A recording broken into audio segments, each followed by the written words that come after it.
የተከበርከው የሀገር መከላከያ ኃይል፣ የተከበራችሁ የፌደራል ኃይሎች፣ የተከበራችሁ ልዩ ኃይሎች፣ የተከበራችሁ የከተማ ፖሊሶች፣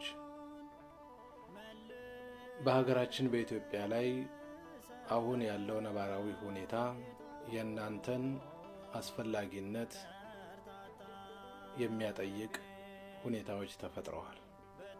በእንተ ሀገር ብላ የምትጸልይ ቤተክርስቲያን፣ በእንተ ሰላም ብላ የምትጸልይ ቤተክርስቲያን፣ በእንተ ማያት አፍላክ ስለ ወንዞች ብላ የምትጸልይ ቤተክርስቲያን፣ በእንተ ሰላም ስለ ሰላም ብላ የምትጸልይ፣ በእንተ ሀገር ስለ ሀገር ብላ የምትጸልይ፣ ስለ ሰራዊቷ የምትጸልይ ቤተክርስቲያን ትልቅ ፈተና ውስጥ ገብታለች።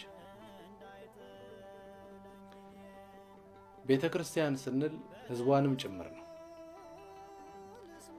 ከማህበረሰቡ አብራክ ተከፍላችሁ እንደወጣችሁ ሁሉ ለኑሯችሁ የሚያስፈልጋችሁ ነገር የሚያሟላው ደግሞ ይሄ ህዝብ እንደሆነ እንዳትዘነጉት።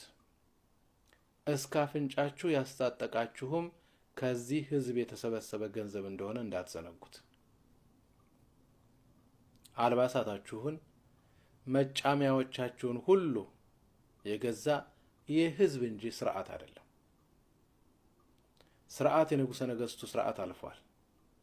ስርዓት ከሆነ የደርግ ስርዓት አልፏል። ስርዓት ከሆነ የኢህአዴግ ስርዓት አልፏል። አሁንም ያለው ስርዓት የሚያልፍ ነው።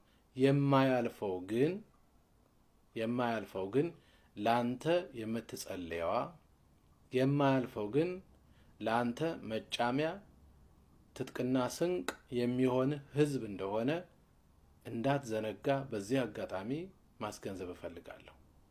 ስለዚህ በተጠራው ሰላማዊ ሰልፍ ላይ አንድም የመከላከያ ሰራዊት፣ አንድም የፌደራል ፖሊስ፣ አንድም የልዩ ኃይል፣ አንድም የከተማ ፖሊስ፣ ኢቭን ደህንነትና ካድሬዎች ከሰማይ የወረደ ወይንም ከዛፍ ላይ የተሸመጠጠ ገንዘብ አይደለም የሚከፈላችሁ ከዚህ ህብረተሰብ የተሰበሰበ ታክስ ነው።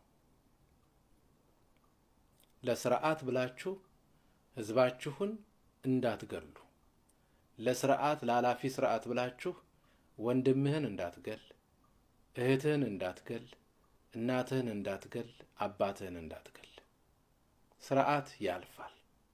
ከዚህ 2 ቀን በፊት የመንግስት ባለስልጣናት ያደረጉት ጉብኝት እውን አድርጎ ፍንትው አድርጎ አሳውቆናል። ስለዚህ ትውልድን ለመግደል ከፈለክ ተኩስ። የለም ትውልድን መታደግ እፈልጋለሁ ካልክ ግን በአንዳች ሰው ላይ እንዳትተኩስ። ዛሬ ይህንን መልእክት አድምጠህ ለሌሎቹም ሼር አድርገህ በህቡም ይሁን በምትችለው መልኩ የነገው ወይንም የእሁዱ ሰላማዊ ሰልፍ በሰላም እንዲጠናቀቅ የራስን አስተዋጽኦ እንድታደርግ ጥሪያችንን እናስተላልፋለን።